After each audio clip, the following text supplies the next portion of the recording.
If the Bible's got you tied in knots, if you're burdened with religious thoughts, come grab a drink and join the choir. It's Heretic Happy Hour. Yeehaw! Howdy, partners. It's time for the Heretic Happy Hour podcast. I'm Keith Giles. I'm one of your three co-hosts here. I'm the author of many books, including the one coming out in November 9th, actually, my birthday. Jesus Undefeated, Condemning the False Doctrine of Eternal Torment. With a foreword by this guy, what was his name? Brad Jersak. Yeah, Brad Jersak. Anyway, sorry, at the beginning, you noticed I had a little bit of a Texas accent. I recently moved back to El Paso, Texas. In fact, recently, as in like 2 days ago. And so, yeah, I guess I got to fight my Texas accent coming back. But anyway, I'm joined by my other two amazing co-hosts, Matt and Jamal. Guys, introduce yourselves. Say hi. Hi, friends. My name's Jamal. It's really good to be back on the Heretic Happy Hour podcast. And I will say, I have these every day. I read some affirmations about my identity, and I'll just share a couple just so you get to know who I am a little bit. I am a great lover, and I am deeply loved. I'm a powerful king, and I'm a peaceful warrior. And that's me. I've written a book called Living for a Living, and it's great to be back with you guys. And I'm Matt, and I too am a great lover. But yeah, I've got when is this show coming out? I got a book just came out on the 10th. That was my daughter's birthday.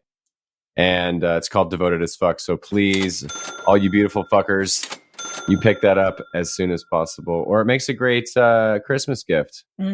A great coffee table book too. Just sit that on your coffee table, and when your in-laws come over, just make sure it's open.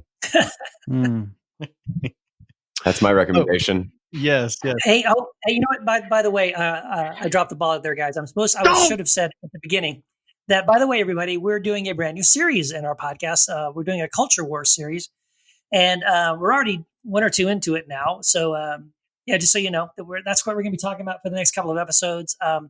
I'm just personally excited because eventually that means we're going to get around to aliens. Now, not in this episode, but eventually we are going to get around to aliens, and I cannot wait for that one. Anyway. But that's a sneak peek. Yes. And this is a great time to announce again re-announce the announcement, the earlier announcement we had earlier on the podcast. To re-announce Yes, that we have a potline. Oh, not a potline. Yes, that's finally. No, Matt has a potline. Yes, I'm sorry, I was channeling Matt for a second. We have a hotline. And the number to this hotline is 240-343-7379. Again, that's 240-343-7379. Call 24 hours a day, 7 days a week. And you could leave a voicemail. You can leave a text. And actually, we have a text that came into the hotline this week. So let's cue that up. Okay. This is quote, "For those existing in flesh cannot be pleasing to God. But you are not in flesh, but rather in spirit, since God's spirit dwells in you. But if one does not have the spirit of the anointed, this one is not his." Unquote. Romans chapter 8, the New Testament, a translation by David Bentley Hart. Hi there. I'm reading Richard Rohr's Universal Christ, and I'm loving it. I am struggling with the text above and whether that contradicts Richard's belief that the Christ is present in all people and things. Paul distinguishes between those who have the Spirit and those who don't. Perhaps a question for Richard directly, but wondering about your take. Thanks. Gary Goodlow. Unquote. Wow. That is probably one of my favorite texts that have come into the hotline because I love this subject. So good. Yeah. So what are your thoughts, Jamal? Man, he just opened a Pandora's box. Well, interesting that this text came in. I think, first of all, no accidents. I don't believe in accidents or coincidences. It's really interesting that this text came in to the hotline because we interviewed, we're going to get into, I don't know if I should give this away, but well, let's just do that. Okay. The heretic of the week that we're going to get into, it happens to be somebody, I won't mention his name, we'll get into that in a minute, happens to be somebody who actually differs in with some regard to Richard Rohr in the claims he makes in the Universal Christ. And but this is one area in which I don't know that our Heretic of the Week really gets into the specifics of in this area, but I think it's an important distinction, because here's what Richard Rohr, the point he makes in this assertion that everything is the manifestation of the Christ. Literally everything is the incarnation of the Christ, which is a bold statement. That does take him out of the realm of what's considered Orthodox Christianity. And I think Paul here, and when Paul makes a statement that certain people have the Spirit of God and certain people don't, it's probably not the greatest translation. It's like, first of all, what did Paul mean by it? I think a couple of things could be true. Paul could have been sectarian, like most Christians are, and just said, you have the Spirit, you don't, you have the Spirit, you don't, you're awake, you're not, you're in Christ, you're not, that kind of thing. I mean, if he did that, I would just say, yeah, his Paul's understanding of reality is less developed than Richard Rohr. So I could defer Richard Rohr as being a more enlightened thinker there. But I'm not sure that Paul's saying that, but the translation's really bad. So But David Bentley's Heart translation is really bad? No, Paul. Oh. David Bentley Hart could be quoting Paul. Well, that's what what he's doing. Yeah, but what I would say is Paul's wording is he's really not communicating maybe what he's trying to get at. I think words fall short. A lot of times Paul has done this several times in his writings where he's saying something and the word he uses is probably a poor choice, like flesh, really poor choice to use that, to talk about the flesh as being something. It's really more, that's really kind of the error of Gnostics, where the flesh was lower. And so this idea of talking about the flesh in a lower form is probably not the right word that Paul's trying to get at here. But anyway, it's really, so this idea, I would say there are some people who are not awake to the Spirit of God and therefore don't really live by its influence. But if that's what Paul's saying, I would agree with Paul, but I would never agree with Paul if Paul is saying that certain people do not have the Spirit of God. I would not agree with that, because I don't think that's really in line with Paul's full revelation that he states in other places in his writings. So that's just my thoughts. Yeah. Well, I'll say that real quick on Paul and talking about the flesh. I mean, there's such a specific context when you're talking about this. Paul is dealing with a lot of rhetoric and dealing with people who are living in their time and place and context. So when he talks to the people in Corinth, or when he talks to people in Galatia or Rome, there's a certain context. I from what I understand is that Paul is not talking about flesh and spirit in a Gnostic sense. I think he's talking about it more in a these are powers that that present themselves in the world, and he's trying to distinguish between the two, not necessarily making like a ontological claim about certain people being connected in a certain way to God or Christ, and certain people not. I just think he's using that language because it's the language that was already sort of going around at the time. Yeah. Does that make sense? I wanted to, so yeah, my take on this would be two things. One, you guys know I am a David Bentley Hart fanatic. I love David Bentley Hart. I love that. I love his New Testament, and Wendy and I have been reading it every night ever since I got it before we go to sleep at night. And so I'm loving it. But I got to say at the same time, so I'm frequently disappointed in some of his choices in the translations. So, because there's certain passages that I'm aware of where the English translation suffers, and I'm expecting often for him to correct those things, and I'm disappointed quite often that he doesn't correct some things.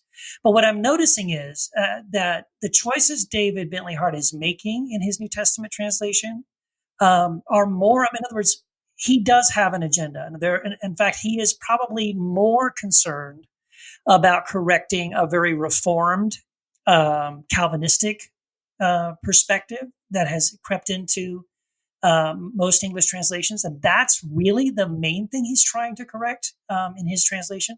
And so because of that, he's not focused on other passages that tend to have more misogynistic or patriarchal or those kinds of things where I would look to him to say, oh, he totally knows this Greek here. He could totally go in here and pull something out and correct a misunderstanding. And sometimes he does.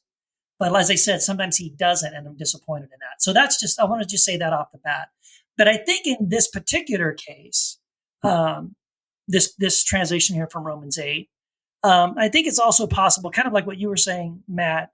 There's a problem really with the book of Romans in the sense that you cannot just grab a little verse or two from anywhere in Romans and say, oh, there, see, Paul said that. Paul believes that because that was written by Paul in Romans. Because there's this thing called prosopopoeia, which is where often Paul will say something. Yes, he wrote those words in his epistle, but sometimes what he's doing is framing an argument. And so he'll quote something that he doesn't believe, and then immediately after that, he will refute it.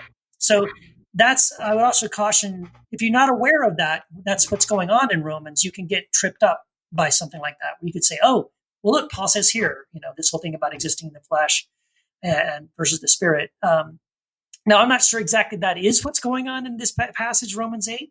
And I think it's probably more likely, like what you're saying, Matt, that because, taken at face value, that would be a very Gnostic statement. And Paul wasn't a Gnostic, right? So I think what's really going on is he's contrasting someone who is intentionally living their life, aware of their connection with Christ and the Spirit, versus someone who is oblivious to it and is living totally from the desires of the flesh, which would be, just living in a very self-centered, selfish way, following their lusts and those kind of things. And I think that's really all he's trying to say. In other words, I don't think this is a statement that is in any way attempting to refute the idea of the universal Christ. I don't think that's what he's saying at all. Right. And I will clarify one thing. No, he's not doing the prosopopoeia in here or any diatribe or any of that. Paul's, from what I understand from Doug Campbell, the New Testament scholar, Paul is arguing back and forth in Romans 1-4 and 9-11. Okay. And Paul's real theological meat is 5-8. Got it. And then some of the end of 11 when he concludes that whole Jacob I have loved, Esau I have hated, this whole the Calvinistic bullshit in Romans 9 that they always point to, the wrath of God and all that good stuff. That's really an argument that crescendos in chapter 11. So just that's my understanding. Okay, no, thank you. That helps a lot. And yeah. So I think, Matt, at least you and I think that or agree that particular passage that's pulled out of Romans 8 here is really more about contrasting someone who's intentionally living in the Spirit, in Christ, versus someone who is oblivious to that and is living more just out of their own lusts, self-centeredness. Yeah, I think I'd say that that's much more likely than some sort of claim that people are literally Christ is not in them or God's not in them just because they live that way. And I think that was my assertion as well, that Paul is actually it's probably not the best use of words there. Because the whole gist of Paul's revelation is that all are in Christ and Christ is in all. I mean, that's the essence of his revelation, and he's very clear about that in other places. So even as all have fallen in Adam, all are made alive in Christ. So this is not, again, it's you have to understand that language falls short. But if you get the heart of Paul's revelation, then you realize this is essence. We could go on this conversation for a while, I feel, but we got to move on and get to that heretic of the week that Jamal mentioned earlier. It's the heretic of the week. Hi, I'm Brad Jersak, and I'm a heretic. Hi, Brad. Well, Brad, it's been almost 2 years, but we've been down this road before, and so welcome back, my friend. Thanks for having me. Yeah, I'm looking forward to it. We typically have 3 questions we ask our guests, but since this is your return episode, we're not going to do that exactly. But for the listeners who haven't listened to, I think it's episode 6, you were our first heretic of the week, so you were our first interview. If you could just maybe recap briefly why some people consider you a heretic. Well, some people think I'm a heretic because I believe God speaks today. So if you don't believe in that, that's a problem. I also don't believe in eternal conscious torment in a lake of fire forever and ever. And so some people are alarmed by that. And I no longer believe that God was punishing his son on the cross as the way of redemption. So I'm a heretic for that. And it goes on and on. This week, it'll be that I think everyone's included in what Christ has done. And that should be obvious and orthodox, but nope, some people think that's heresy too. Yeah, those are all pretty much standard for a lot of people. But could you maybe describe the difference between, let's say, the universalism of someone like Tom Talbot or David Bentley Hart, and when you say all are included? And because I personally have kind of been always a little confused by maybe some of those differences, if there are many differences. There actually aren't that many differences. Here's the issue as I see it. The word universalism is the problem. And first of all, that it's an ism at all says something dogmatic about it that I don't think I'd want to say. But also, when people hear the word universalism, the most common usage of that word excludes certain things that I think are absolutely essential to the gospel. The good news about Talbot and Hart is they haven't excluded those things. So just to defend those guys for a moment. Sure. Talbot and Hart believe that sin is a real problem that needs to be solved. They believe that it required the incarnation of Jesus Christ to solve it. They see the absolute importance of the cross and the resurrection of Christ as the means by which salvation comes. They do believe in a forthcoming judgment, followed by ultimate redemption through a willing response to Jesus. So, yes, sin matters. Jesus matters. The cross matters. The resurrection matters. Judgment is real, and you do need to respond. They just also happen to believe that the Bible foresees that happening. But when other people hear the word universalism, both proponents and opponents tend to think that none of those things matter. So I'm like, well, if those things do matter, but people think that you don't mean that, maybe it's not a helpful word. So when I've just read, Hart's book, I don't tend to object to any of his arguments. It's just that concern around how, like, you're using this word that's become a swear word and people won't even hear you. Yeah. So I would be comfortable now. I used to call myself a hopeful inclusivist, but then Hart says, well, your hope sounds wishful thinking-ish. I'm like, my hope, it's not wishful thinking. Jesus is my hope. Right. So I would say I'm not a universalist, but I believe in ultimate redemption. Right. And like, well, then what's the difference? It's like, well, there wouldn't be a difference if we're talking what Hart means, but most people don't mean that. Most people are that's pop universalism. That is the standard default meaning now. It just doesn't apply to me. Sure. No, I appreciate those distinctions. Maybe I've just confused it even more. I don't know. No, I actually appreciate this. I appreciate that answer very much. Yeah. Yeah, that's a very insightful answer. I guess I would have a couple of questions. By the way, this is Jamal. It's great to have you back on the podcast. Hey, Jamal. Yeah. Wow, I think it's awesome that I don't know if we've ever had a guest back on twice. So this is historic. So you're here, but I appreciate that distinction. I guess a question I would have for you is, how would you distinguish Jesus' incarnation from the incarnation of humanity itself, the other human beings? And the second question would be, what is your understanding of sin? Okay. So let's start with the incarnation of Christ. I think that's unique in the sense that I'm with John the Apostle, that it's the eternal Word became flesh, that he didn't just adopt a human person, but that God enters the world in person, and he takes on human flesh. That, I just don't see myself that way. I wasn't some pre-existent eternal God that showed up in this world. That said, I've been made in the image and likeness of God, and I believe that we will become, by grace, what Christ is by nature. I'm just quoting the early church fathers there. And so our destiny would be to become like him. From glory to glory to glory, I'm going to be transfigured into his likeness. And I'm quite happy to confess that I don't look a lot like him yet, but I think that's human destiny, that God's calling us to that. Sin, it seems to me, is turning from that kind of love into self-will. So if I could think about the story of the Garden of Eden, what's really the sin there? And it seems to be to me that Adam and Eve were already like God. And then it was suggested to them, the temptation is, well, you're not really like God, but you could be like God if you become independent of God. And in turning away to self-will, the human condition really gets embedded as this tragedy.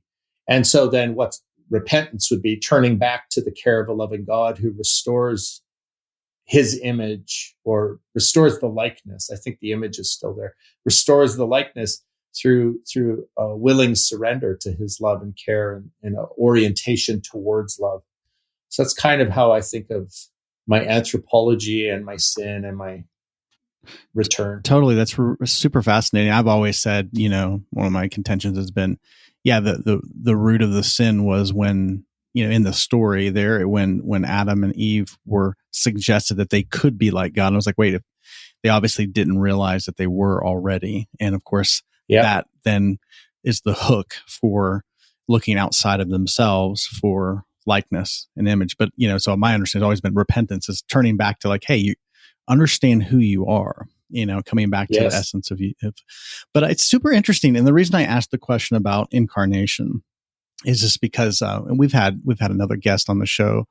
You're probably familiar with Father Richard Rohr, who's got a book out with the Universal Christ. And, the contention that, a big part of that conversation has been that John 1, the word, there are some understandings of that is that the incarnation actually was creation itself.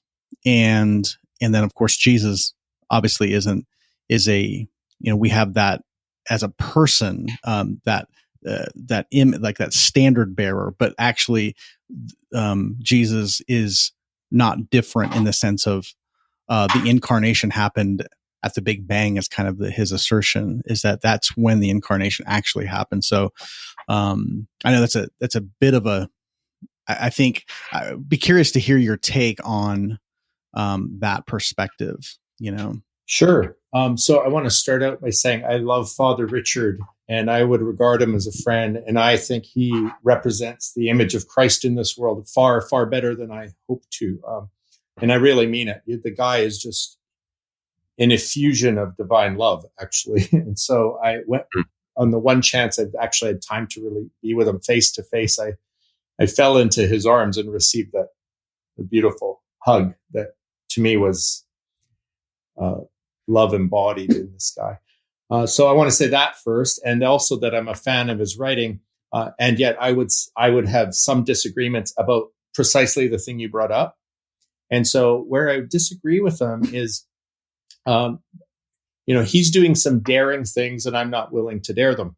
And so historically, I'm with the ancient church that the incarnation of Christ was absolutely unique because it was God himself coming and assuming human flesh, and that's the incarnation. Now you can oversteer into the other ditch by saying, and creation is just ex nihilo. You've got creator and created, and it's out of nothing. It's like, no, I think Rohr is partly right on this, that creation was out of the nature of God. And so in the early church, they would not say creation's an incarnation, but they did dare to say it's an appearance. And so we get an appearance of the nature of God through creation. But the word incarnation is to be enfleshment. And so it's particularly around humanity, and that Christ becomes the true human. So I see a big difference between creation and humanity, and then Jesus of Nazareth. To me, that probably it's a category error. I also suspect that he has an agenda for this that I would affirm, and that is somehow that God is available to all and he's found in all. So, and that he fills all things and he's in all places. Some call that panentheism. And I would say the early church did a modified Christian panentheism. God is not creation, but in our prayers, we say he is in all places and fills all things. And so in that sense, the world, through the world, God is revealed. That's Romans chapter 2, and the heavens declare the glory of God. But there's something unique about the incarnation of Jesus Christ that I would hang on to, that, and I bet if you push Rohr on it, he might go there too, but certainly some of his disciples now have gone so far as to say, well, Jesus doesn't even matter if he lived. I'm like, oh no, it matters completely. So that's kind of where I'm at on it. Mm-hmm. Thank you for As best I can, I'm just in submission to the ancient early church doctrine of Athanasius and these guys. And where I'm not, I would repent. So, well, you've had a pretty exciting year, Brad. You had 2 books come out this summer, and I would love to chat with you about those. You want to give the titles for the listeners and talk about maybe what you're trying to do in each of them?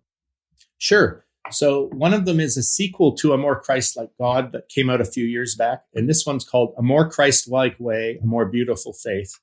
And that book is just about how, just as Christ showed us what it is to be divine, which I talk about in the first book, he also shows us what it is to be human. And and so I call this the Jesus way. And he says, take up your cross and follow me on this way.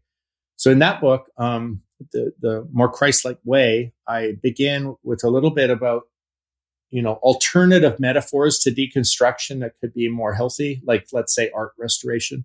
And then I move into some 4 unchrist-like ways that have co-opted the church, that have to do with, like, we've tried the way of moralism and that's killing us. And we've tried the way of, partisan politics, and we've tried the way of left-right factions, and we've tried the way of nationalism. These are all unchrist-like counterfeits. And then I get into the heart of the book is 7 facets of a more Christ-like way. And that's where I talk about radical self-giving, radical hospitality, radical unity, radical recovery, radical peacemaking, radical surrender, radical compassion. And these together are some of the facets of the Jesus way that he invites us onto. Not that I've arrived there, but that Christ forged that way. And as best we can, we're meant to go there with them. So that's the More Christ-Like Way book. The other book is called In, and the subtitle is Incarnation and Inclusion, Abba and Lamb. And in that book, I'm looking at this tension where you've got some people who see the uniqueness of Christ as applied in exclusion. So the uniqueness for Christ implies to them that this in, out, us, them thing. And then on the other hand, you've got Christians and Christ followers who would say, well, no, I see that God is all inclusive and that he loves everybody. But then they're tempted to diminish the uniqueness of Christ. And what my book is proposing through scripture and through a lot of stories is how the higher my Christology has been, the wider I see the love of God to be. That I haven't compromised on the incarnation at all. And where that's led me is to see Abba in everyone. And so it's about letting people, the good news is not that you could have God come and live in your life. It's the good news is God does live in your life. And let's take the blinders off so you can begin to experience the truth of who you are in the way of who you are. And so that's kind of what I do with that book. Yeah. Well, going back to, I love the phrase art restoration project. And because I mean, I tend towards burning the whole thing down sometimes too, and and just like kind of standing on the rubble and not knowing what to do with it. And but I think and that of course gets tied with the term deconstruction. I mean, and so I love that you kind of I'm guessing kind of answer. Well, now what? Now what do we do? And Could you touch on that a little bit more for people who may, because a lot of what we do on the podcast is helping folks through that deconstruction, if for lack of a better term, or art restoration projects. I mean, what are some of the things that you found that can be helpful in dealing with, I guess, a crisis of faith or something to that effect? Yes. So when we're in a crisis of faith, when we use the term deconstruction as it's used currently, not how Derrida first meant it as a philosopher, but the way it's used currently really is about, I'm going to use jackhammers and dynamite and blow the whole thing up. Like, what? The question is, what is the thing? Do we burn the whole thing down? What do you mean by thing? So do we mean a religious system that's oppressed us? Okay, go have at it if you can. Probably can't anyway. But if we mean the faith once delivered to the saints, the gospels, really, we're going to burn the gospel down? Is that wise? Or maybe even the thing is my faith, my heart. I'm like, no, your heart's a masterpiece and your faith is precious. Let's just be a little more careful here. So let's imagine then. So I use a bunch of metaphors, but the art restoration would be like this, that I see the gospel and I see your faith as a Rembrandt. And somehow through religious systems, this piece of art, this masterpiece, it's actually priceless. It's had grime on it. And then someone did touch-ups on it with bad paint. And then it went through, there was a smoke damage and all of this. All right. So am I really going to deconstruct that art? Like, should I bring scissors? Should I? No, we're going to make our first aim. And this is a fairly conservative thing to say. I think we're going to conserve the masterpiece. And then we will gently try to cleanse our faith of the toxins. And we're going to carefully look at the things we added to the gospel that really don't belong there. And a parallel in this would be the parable, the wheat and the weeds, or the wheat and the tares. And these people see that there's a problem. Oh no, the enemy's sown weeds in the night. And should we pull them up? And it's like, careful, because you don't want to be tearing the wheat out. Because what if the wheat is the gospel? Or what if the wheat is your own faith journey? So I think, well, honestly, I was trying to find as many ways of not saying, don't throw the baby out with the bathwater as I possibly could. But that's kind of what I was saying. Yeah. No, that's definitely good stuff. And I think it's always helpful for folks like you to remind, I put myself there first because, again, like I said, I'm one to use dynamite. And sometimes I need to be a little more careful and reminded that this once upon a time was a beautiful painting. Yeah. And also, it's not always in our hands, right? So some people who go through what we call deconstruction, they didn't even do it on purpose. It's like life has done it to them. Sure. It's like, okay, let's do the triage here and see who can survive this. Sure. So yeah. No, that's good stuff. I'm sure your books can be found on Amazon and everything, correct? That's right. Yeah. Yeah. Awesome. And do you have a website where you're putting all that stuff out as well? People can find the books through bradjersak.com. But honestly, it's quickest just to go to Amazon and type my name and my books will come up and these will appear there. Yeah. Fantastic. Awesome. Well, thank you so much. We really, really appreciate your generosity and your time and coming back on the podcast. It's just, it is historic. I'm glad that you came back on for a second time and just appreciate what your contribution to the wider conversation that we're having today. It's my pleasure. It's always good to be with you guys. Awesome. Thank you, Brad. Thanks, Brad. All right. Blessings on you. You too. Bye-bye.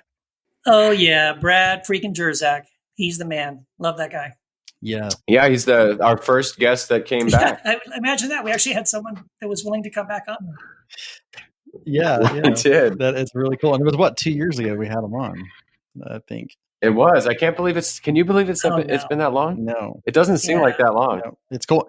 And I'm really glad we had him back on because there has been a lot of conversation like we alluded to earlier. And, I even asked him this in the interview, like, Richard Rohr's come out. Richard Rohr is, a huge fan of his work. And I'm a huge fan of Brad Jersak's work because he's really, one of the things I love about Brad Jersak is he really, from a Christian perspective, has dismantled this idea of a punitive God and, this whole penal substitution garbage. He's really, really taken it apart.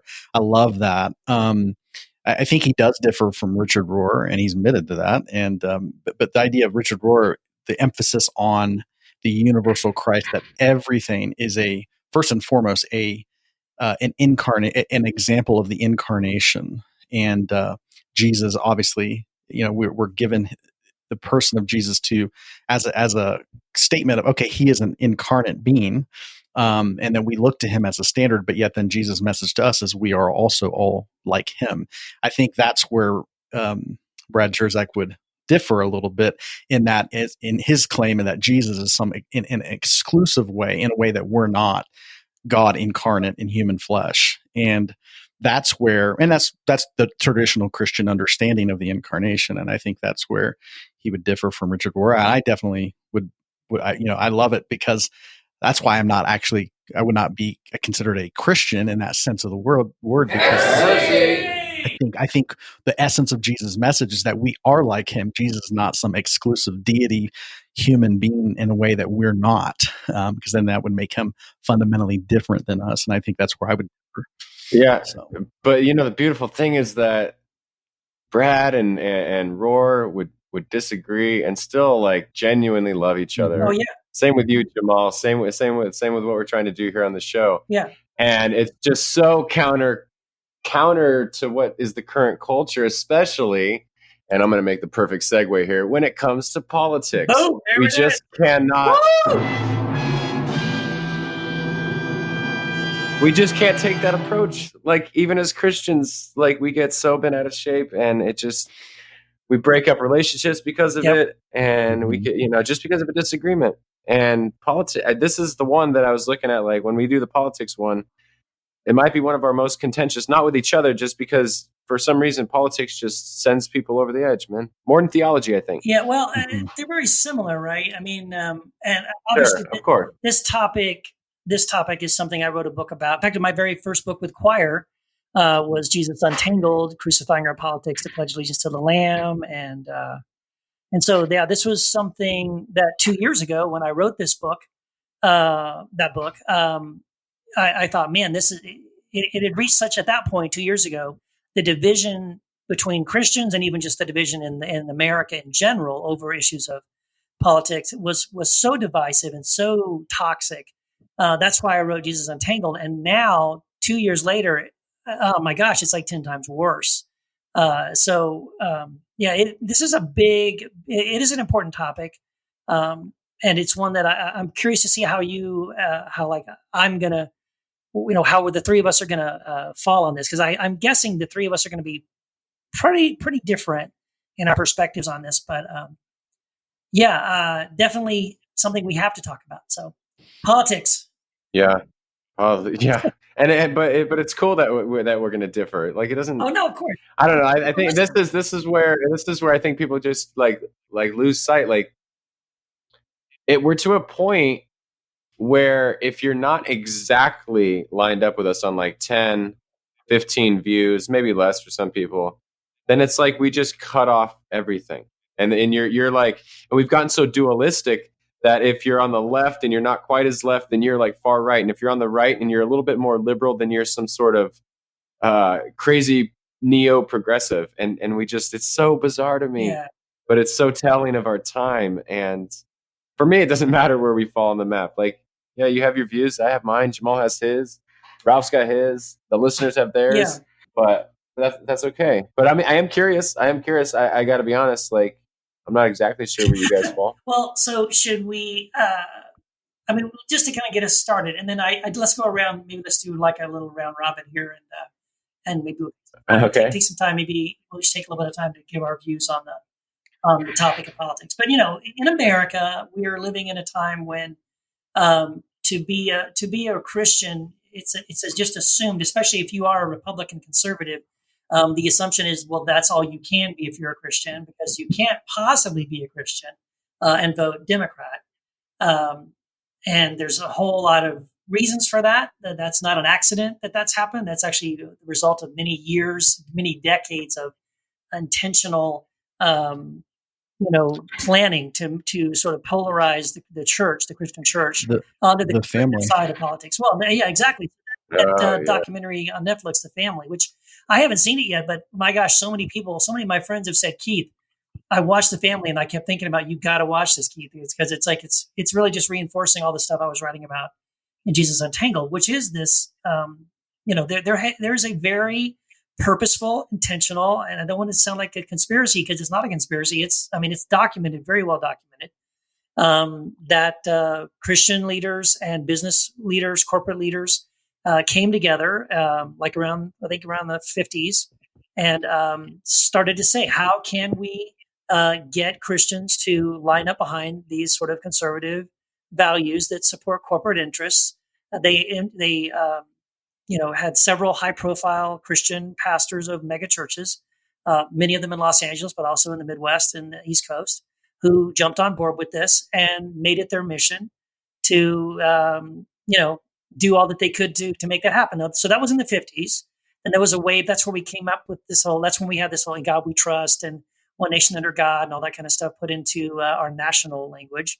But it's then, we've had successive waves of this kind of a thing, with this entanglement of Christianity and conservative politics. So we saw it again with the Moral Majority and Jerry Falwell, coming together to elect Ronald Reagan in 2 terms. But of course, that was a major ripoff that Christians realized when it was all said and done that actually the church did a whole lot for Reagan, and Reagan did not do a thing. All of his promises he made to the Christian church, he promised he would overturn Roe versus Wade, didn't even attempt to do that. And he promised he would put prayer back in schools, and again, never even made any attempts to do that. So he got what he wanted, which is typically the way it happens. When you mix faith and politics, you get politics. You don't get anything that really resembles anything like Christ or anything Christ-like. So anyway, that's where we are today, and of course now we're seeing it again, where that's being poured on with Trump. And but again, it's this oxymoron, right? That it's not true. You certainly can be a follower of Christ and have progressive or liberal views and vote for progressive or liberal candidates. Like your faith, your Christian faith, isn't automatically going to steer you one way or the other. So that's one false assumption. Yeah. Jamal, what where are you at with all this? I don't think we've ever talked politics, man. Yeah, well, now don't hate me, guys. I'm just kidding. I was going to say I was a Trump supporter. Okay, I'm not a Trump supporter. I will just say that MAGA 2020, right? I don't support the re-election of Donald Trump, and I did not support his original election. Just to be clear. However, let me just kind of give you a nutshell where I come from, because I've been all over the board with this issue. I went to Liberty University, which is, yes, you did. That is where Jerry Falwell. That's the school Jerry Falwell founded. And if you know anything about modern American history, that Jerry Falwell is responsible for creating the moral majority. Really, 1979, 1980, kind of galvanized support. Ronald Reagan was the candidate of choice, and that really started this whole thing in many ways. I mean, the family kind of goes into it. It was going on before that, but really, Jerry Falwell really mass organized the Christian evangelical base to support Republican politics. So I was in all that when I went to Liberty University, and definitely got caught up in all that. I've always been passionate about politics, even as a little kid. Before I was even quote unquote an evangelical Christian, I was always fascinated by politics, by how it works. I don't know why. I just always have. My dad and I would have political conversations. My dad has a perspective from someone who lived on the other side of the world, and had a view of America that I didn't hear very often. So I was always fascinated by that when we'd talk and go back and forth and stuff. And so, but as a Christian, as an evangelical Christian, I drank the Kool-Aid, became a Republican supporter, and I campaigned. Like, I would actually go to campaign rallies for I remember going to one for Bob Dole, shows you my age a little bit. Bob Dole, when he was running against Bill Clinton, I thought Bill Clinton was an evil guy, and definitely campaigned for George W. Bush, and just huge into all that. And then I had a personal awakening on a political level. I actually had a personal awakening when Barack Obama was president. And I have a whole story about all of that I could get into, but that's a whole different subject. And I began to really value him as a human being, not even his politics, but just as a person. And that was a real change for me because I was such a partisan. Anyway, I came to the conclusion, though, because of the abuses of the religious right, that I was just like, you know what? Christians should have nothing to do with politics. And that's kind of where I landed for a while. Jesus said, beware of the leaven of Herod and the Pharisees. And that passage, I would be like, they're corrupt. If you look through history, the religious leaders and politicians always conspire together to control the masses.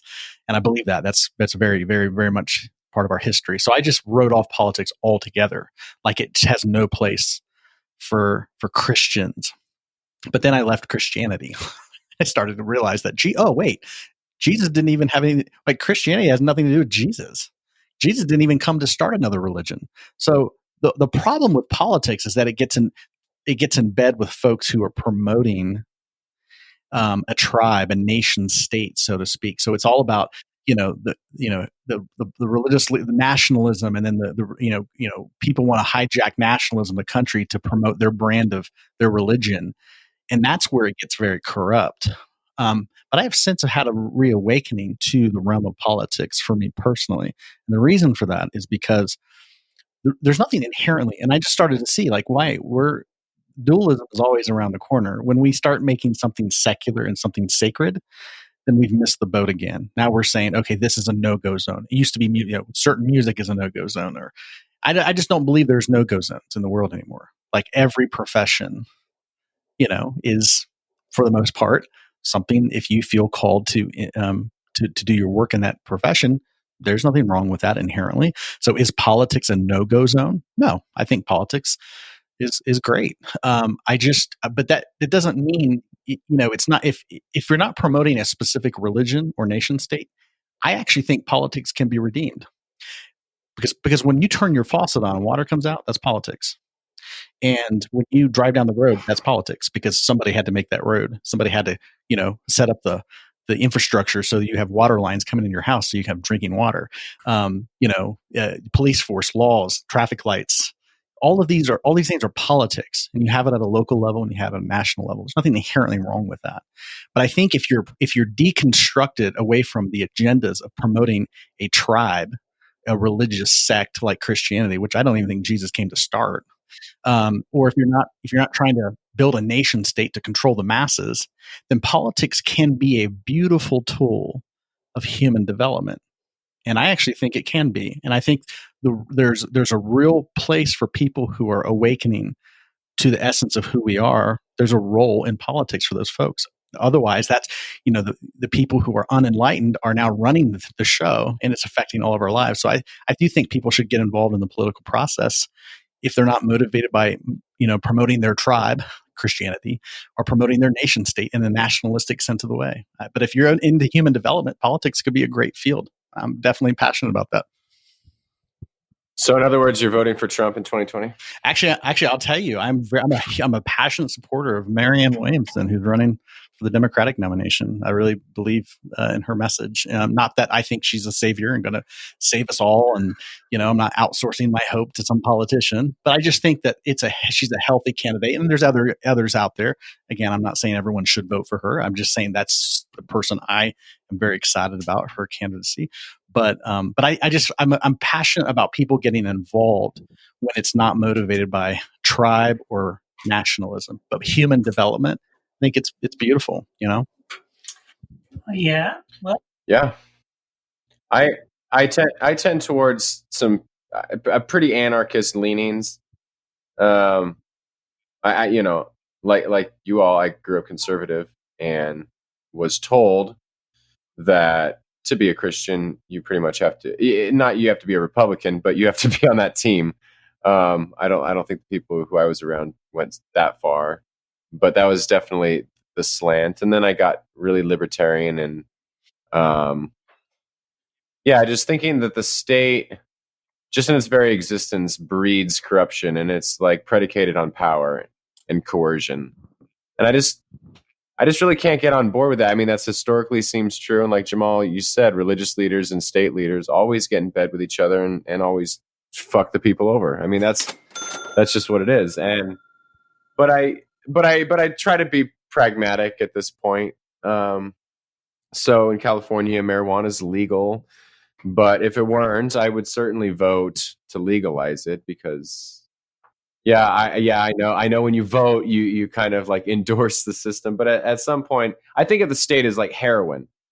Like we're all heroin addicts. We can't just go cold turkey, right? So every now and then you need something.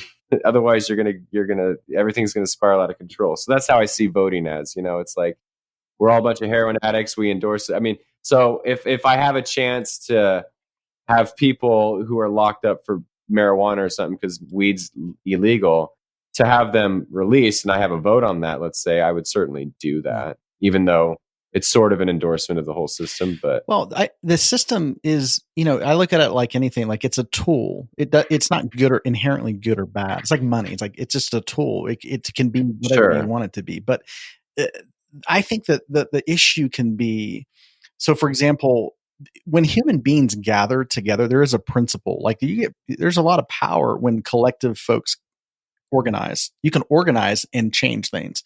It's the only reason we had a civil rights movement.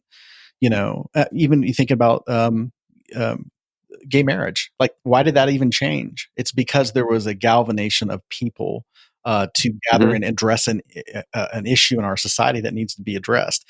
That's politics. That's fun to me. That is fundamentally the political process. And if you're motivated by human development, and we have tremendous resources, especially in this country, we have tremendous resources to solve so many of the world's problems. But because we have such a select group of people who do not represent human betterment and human development, we have corporate interests that are after literally their bottom line is corporate gain. That they are sucking the energy and the resources and the focus away from human development, and it's all about profits. And that's an example. The only reason that happens is because people have not gotten involved. I believe a large majority of people have checked themselves out of the process because it is corrupt. But the only way it'll change is if people bring another level of consciousness. And I can't remember who said it. Maybe it was Albert Einstein. It said, you're not going to solve a problem with the same level of consciousness that created the problem. So this is why I think if people are waking up to higher levels of being and consciousness and coming out of tribalism and separation and sectarianism and nationalism, those are the people that should be getting involved and fixing, because we're supposed to build a new planet. The whole thing is Jesus says, let your will be done, let your kingdom come, let your will be done on the earth, not like later, like right now. Let that be done now as it is in heaven in this other realm. And so how does that happen? It happens by getting involved in every aspect of society, and politics would just be one of those. But that's just my opinion. So that sounds good, Jamal. And I guess I just have such a pessimistic view of politics in general. I mean, sort of like I agree with you. Like, well, if we just take tribalism and power politics out of politics, then it would be a beautiful thing. I was like, well, if anyone ever could, but no one ever has. And it's sort of like saying, like, you take. I think there's a Will Rogers quote. He says, if you ever injected truth into politics, you wouldn't have politics, because that's what makes politics tick. Is people are always lying to get their way and manipulating each other, and there is this tribalistic, us and them kind of a thing. And I don't know that it's avoidable. But I also want to say, like, again, my pessimism is based on, again, when I was researching Jesus Untangled, I came across this study about how Princeton University took 20 years worth of data to answer a single question: does the U.S. government represent the people? And what they found was that it made absolutely no difference whether the American people supported or even wanted legislation on a particular issue or not. The government did whatever they wanted, regardless of the level of popular support for that issue. So in other words, it made absolutely no difference whether people wanted something or didn't want something. It had no impact on whether or not Congress would pass or not pass something. But here's the thing, though. There was a group that absolutely did influence. So not people, not you and me, but there was a group that absolutely influenced decisions made by the government. And those were multi-billion-dollar corporations who spent billions of dollars on lobbying, and then made trillions of dollars in profits as a result. So that those group of people, if they wanted something to happen, there was like a 90% chance it was going to pass because they were the ones spending the money and doing the lobbying and basically buying the legislation that they wanted to happen. So, but the infuriating thing is this. Those billion-dollar corporations who are basically influencing the government the way they want it to work, they have the biggest voice and they pay almost no taxes. Like Amazon made billions of dollars of profits, did not pay a single dime, not even a penny in taxes this past year.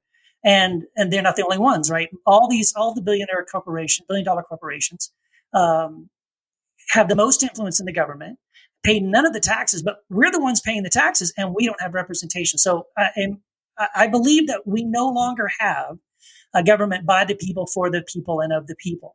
And so because of that, essentially your vote does not count. I mean, that's why I don't vote anymore. I see it as either participating in a very tribalistic, divisive political system. And it's also going through the motions because at the end of the day, it really won't change fundamental things. I love now, but like you said something, Jamal, about like slavery or like Martin Luther King and those kind of movements, and I agree with you. But those kinds of movements are largely led by people. Like Martin Luther King's a great example. This is a Baptist pastor who organized everyday ordinary people, both black and white, but many of them based on their Christian conviction to stand up for justice. Now, see, to me, I would draw a line between justice and politics. Now, what people being involved in justice issues did was eventually, yes, they were able to swayed the arm of politics, but they did not use politics to create the change. And I think actually, if you study history, not just even American history in general, politicians are not the people who create positive change for human beings on the planet. People do. And people can do that apart from involvement in politics. In fact, it's not their direct involvement in politics that creates the change. It's their social change. In other words, it's the conversations they have in their living rooms or in groups of people or organizing other people or educating other people. Even the LGBTQ issue was, again, largely because of many years of helping change people's perceptions and understandings. Yeah. And that happened outside of any voting this way or voting that way. That was a movement. It was a groundswell movement. Yeah. Can I say something? I agree with that. I totally agree. I think change always begins with consciousness of people. I don't think the office creates change. The political offices create change. But I don't think you can separate the two, because in the civil rights movement in the 1960s, there was an evolution in American consciousness towards race relations, and it was swelling across the land. And the aim of that evolution in consciousness was to influence our politics, that our politics reflect. I firmly believe, and I give you another example of this. I have a friend who is a financial consultant, and he advises people on their finances, and he helps people manage their money and invest and all these kind of things. And he's really, really good at it. He's like a vice president of investments, and but one of the things he asks them when he has people come to them, whether it's a company or whether it's an individual, and they have like a massive amount of wealth that they want to invest, he says, then they want to know, okay, where should I go? What's the smart investments? Where should I put my money and all this? And he says, no. Before we even get into that, like, tell me who you are as a person. Tell me what your values are. What makes your heart beat? What gets you up in the morning? And they're like kind of taken back by that, because he's like, what are you talking about? He's like, well, like, what do you value in life? And then they get into things like their family and, whatever they're passionate about. And he goes, okay, first and foremost, your money should reflect what you're passionate about. Your money should go where your heart is. Obviously, it's a principle there.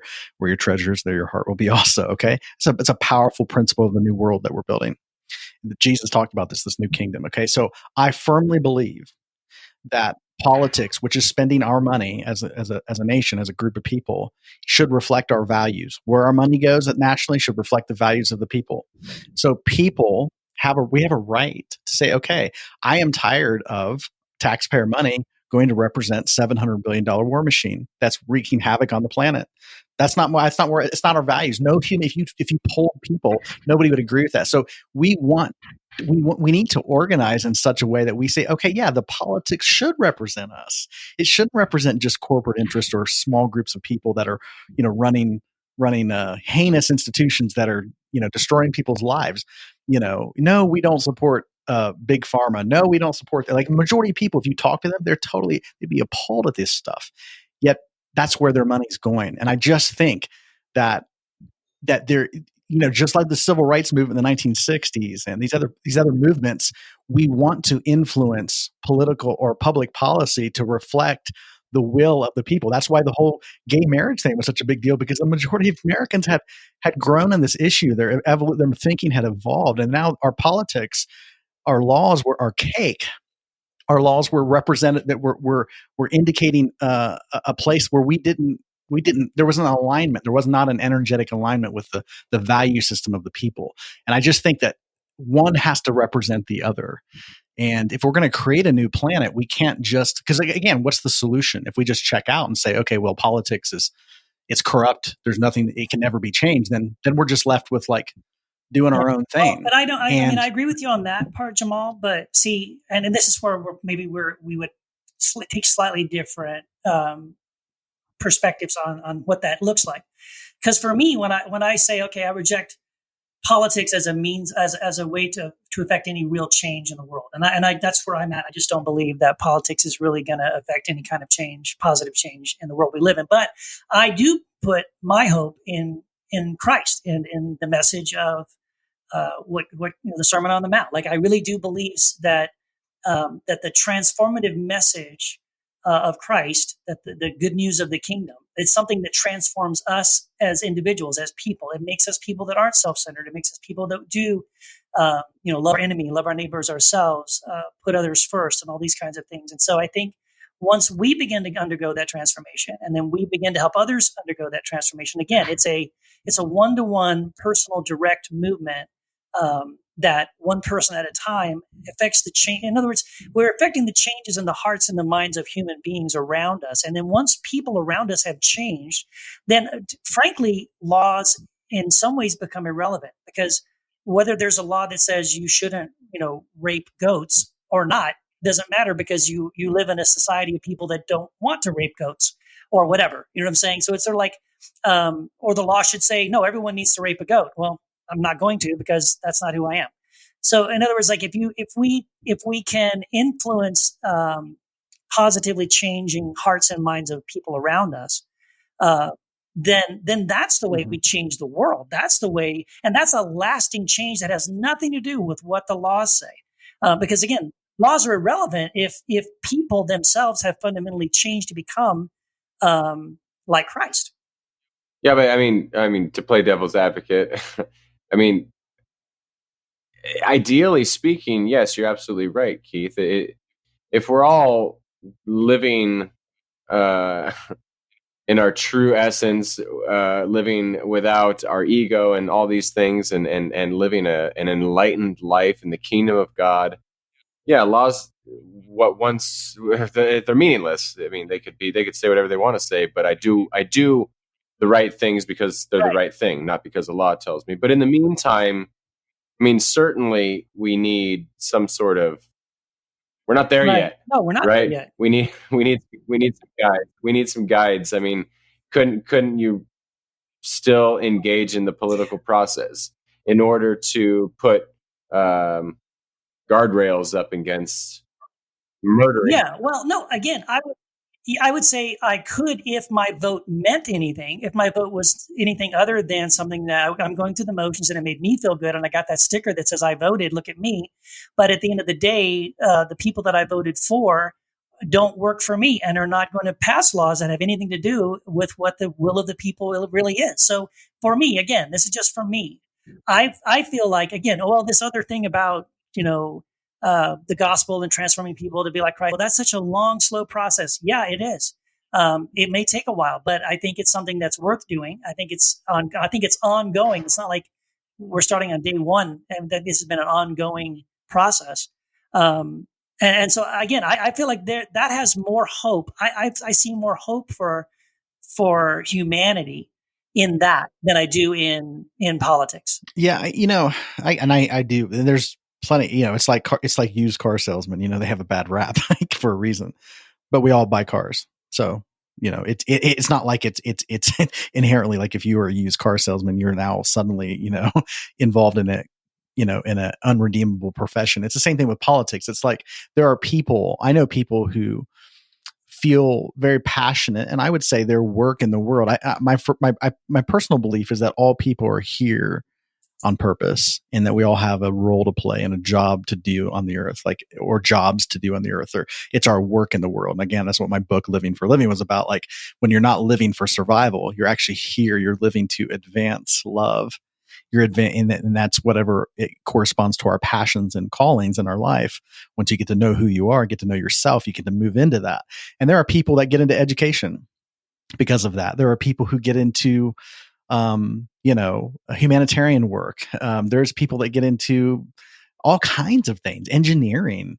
And I also think politics can be another profession for people that want to make a difference in the world to get into. Again, it's the consciousness you bring to something that matters. And I think if you had enough people, if we have an evolution in consciousness and people start to wake up to this new, what the world could be, then those are the folks that are going to be making decisions. And again, I don't look at politics as all about making laws that prohibit people from doing things. That's one way to look at it.